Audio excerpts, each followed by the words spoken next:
Today we will start our movement book, and the first chapter is The Lost Child. The author of this chapter is Mulk Raj Anand. आज हम लोग the lost child पढ़ेंगे, यानी एक बच्चा जो खो जाता है उसके बारे में स्टोरी है। और उनके जो राइटर है जिसने ये स्टोरी लिखी है उनका नाम है Mulk Raj Anand. Okay, we will start the story. Okay, good afternoon. We will start the story. The Lost Child is an interesting story. It describes the working of a child's mind. In this story, a child wants to buy a number of things. He feels sad when his parents don't buy anything for him. But when he is separated from his parents, he loses interest in everything.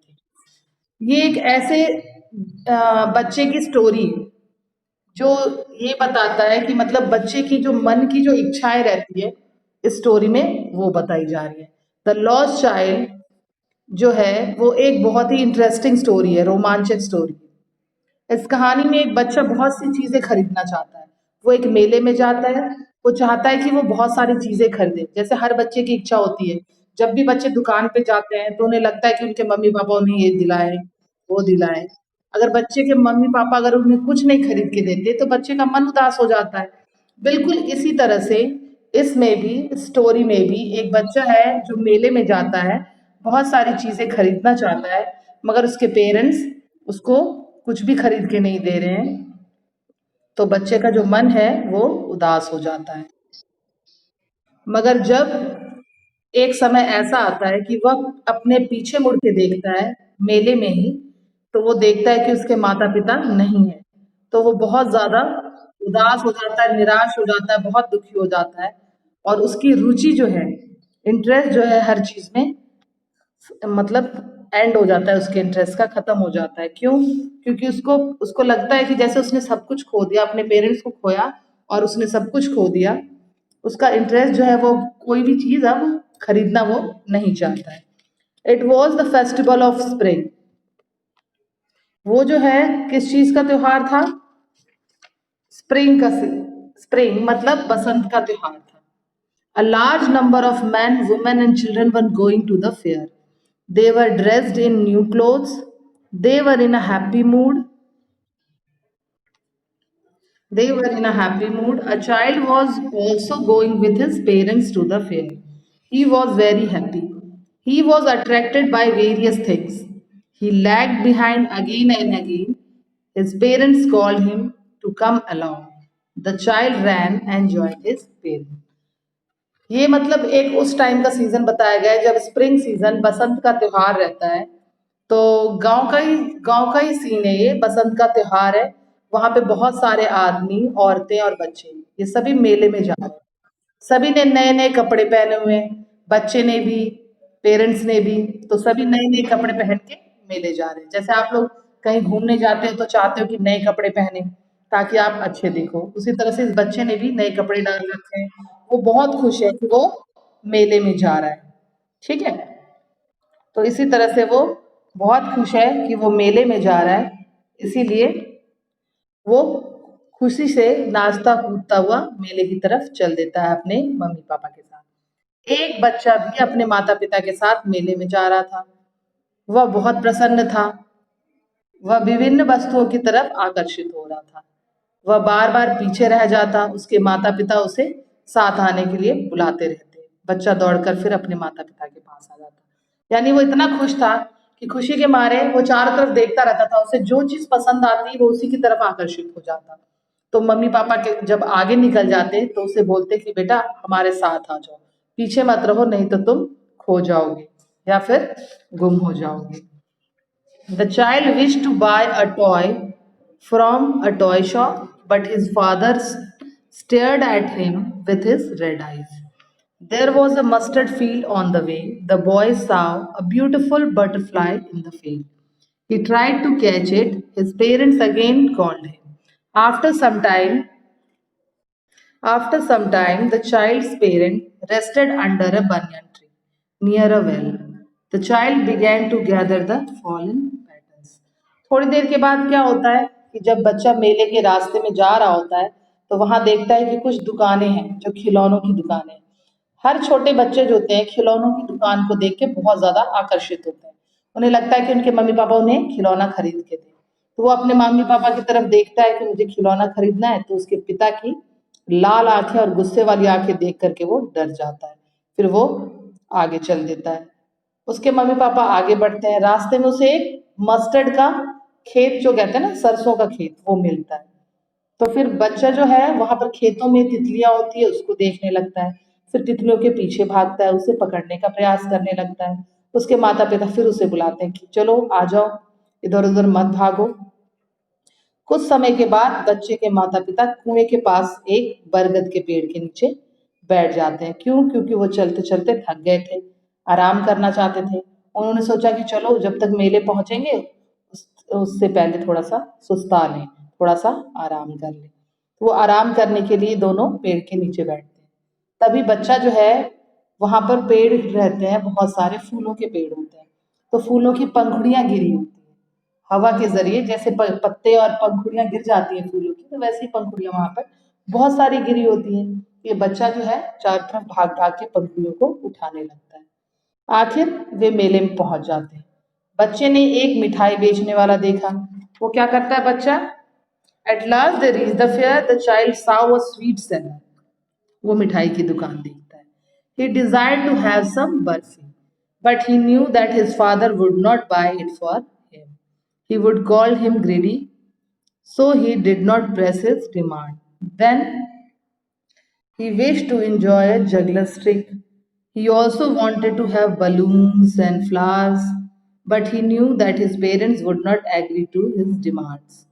So he moved on along with them. जब ये मेले में पहुंच जाते हैं तो बच्चा क्या देखता है? मेले के शुरुआत में ही सबसे पहले एक मिठाई वाले की दुकान होती है। तो बच्चे को बहुत मन करता है कि वो बर्फी खाए, वो बर्फी ले ले। मगर वो जानता है कि उसके पिताजी उसको नहीं दिलाएंगे। जब भी वो कुछ मांगना चाहता है, अपने पिता की तरफ देखता है, तो उसके पिता उसकी तरफ घूर के देखते हैं, गुस्से से देखते हैं, ताकि बच्चा किसी चीज की डिमांड ना करे, उससे मांगे नहीं। वह उसे लालची कहेंगे। तो फिर वो सोचता है कि चलो क्या मांगू, अब आगे चलता हूँ। इसलिए वो अपने पिता से कुछ नहीं मांगता है। तब वो आगे जाता है तो वो देखता है एक सांप वाला होता है जो खेल दिखा रहा होता है। फिर वहां वो खड़े हो जाता है, थोड़ी देर वो देखता रहता है कि सांप वाला जो है वो सांप का खेल दिखा रहा होता है। उसके बाद आगे बढ़ता है तो देखता है एक गुब्बारे वाला है जो गुब्बारे बेच रहा है। तो बच्चा गुब्बारे लेना चाहता है, मगर उसके पिता फिर भी नहीं दिलाते। फिर आगे चलता है तो फूल वाला फूल बेच रहा होता है, उसकी मालाएं बना के बेच रहा होता है। तो वो भी लेना चाहता है, मगर उसके पिता उसके लिए भी मना कर देते हैं। उसके माता पिता मतलब उसको कुछ भी लेके नहीं देते। बेचारा हर चीज चाहता है कि उसे खरीद के दे, मगर उसको कोई भी कुछ लेके नहीं देता है। इसीलिए वो थक हार के उदास मन से फिर अपने मम्मी पापा के पीछे पीछे चल देता है। Then the child saw a roundabout. He wished to enjoy a ride on that roundabout. He called his parents, but there was no reply. He turned back. His parents were nowhere to be seen. His heart was filled with fear. He started weeping. He ran about crying, Mother, Father. He looked everywhere in the fear, but he could not find them anywhere. A kind man lifted him up in his arm. He tried to console the child. The man took him to the flower seller, balloon seller, snake charmer, and the joyride. But the child had lost interest in everything. He went on crying, I want my mother, I want my father. फिर क्या होता है? जब बच्चा सब कुछ मांग रहा होता है अपने माता पिता से, तो उसके माता पिता उसको कुछ नहीं दिलाते हैं। तब फिर बच्चा आगे बढ़ता है तो देखता है एक झूला होता है जिसको राउंड अबाउट कहते हैं। तो बहुत बड़ा सा व्हील वाला झूला होता है ना, आप लोगों ने झूला होगा मेले में। तो मेले में जो बहुत बड़ा सर्कल टाइप का झूला होता है, तो वो बच्चा जिद करने लगता है कि मुझे इस झूले पे बैठना है, मुझे इस झूले पे बैठना है।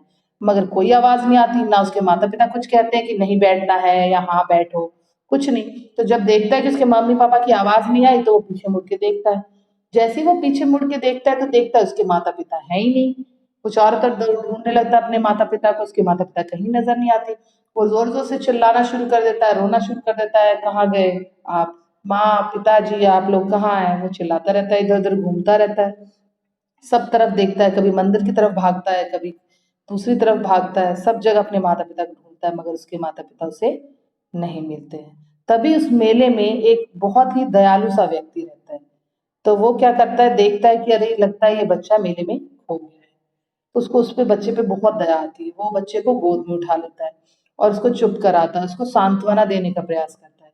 बोलता है बेटा चुप हो जाओ, कोई बात नहीं, मैं तुम्हारी मदद करूंगा तुम्हारे मम्मी पापा को ढूंढने में।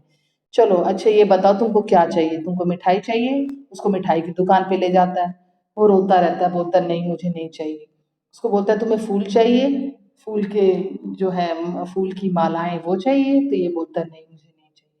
वो गुब्बारे वाले के पास उसको लेके जाता है, बोलता है बेटा तुम्हें गुब्बारा चाहिए, ये सब कुछ के लिए मना कर देता है, सपेरे के पास, और लास्ट में उसको झूले वाले के पास लेके जाता है। मगर बच्चा हर चीज में अपना इंटरेस्ट, अपनी रुचि खो चुका होता है। बस वो कहता है मुझे मम्मी पापा चाहिए, मुझे कुछ नहीं चाहिए। तो स्टोरी में यही बताया गया है कि बच्चे की इच्छाएं तभी तक रहती हैं जब तक उनके मम्मी पापा उनके साथ हैं। क्योंकि जब मम्मी पापा उनके साथ रहते हैं तो बच्चा भयमुक्त होता है, उसे लगता है कि उसका सहारा उसके साथ है। तभी उसकी इच्छाएं होती हैं कि वो ये खरीदे वो खरीदे। वो अपने मम्मी पापा से ही वो इच्छा करता है कि उसके माँ बाप उसके लिए जो है हर कुछ खरीद के दें। मगर जब उसके माँ बाप ही उसको नहीं मिले, जब उसके माँ बाप ही खो गए मेले में, तो वो उसकी सारी इच्छाएं जो होती हैं वो खो जाती है, उसकी हर वस्तु में जो रुचि है वो खत्म हो जाती है, खो जाती है। तो आई थिंक लास्ट में शायद उस व्यक्ति ने उसके मम्मी पापा को ढूंढने में उस बच्चे की मदद की होगी। तो ये हम लोग सिर्फ अंदाजा लगा सकते हैं। तो इस स्टोरी के माध्यम से यही बताया गया है कि मतलब पेरेंट्स जो है वो बच्चों के लिए कितने इंपॉर्टेंट है, हर उस चीज से ज्यादा जो बच्चा बहुत पसंद करता है। मतलब जो भी चीज बच्चा पसंद करता है, अंत में जाकर के जब उसके पेरेंट्स नहीं मिलते हैं तो बस उसको ये लगता है कि बस उसके माँ बाप उसके पास आ जाएं और उसे दुनिया में कुछ नहीं चाहिए। आप लोगों को स्टोरी समझ में आ गई होगी आई थिंक।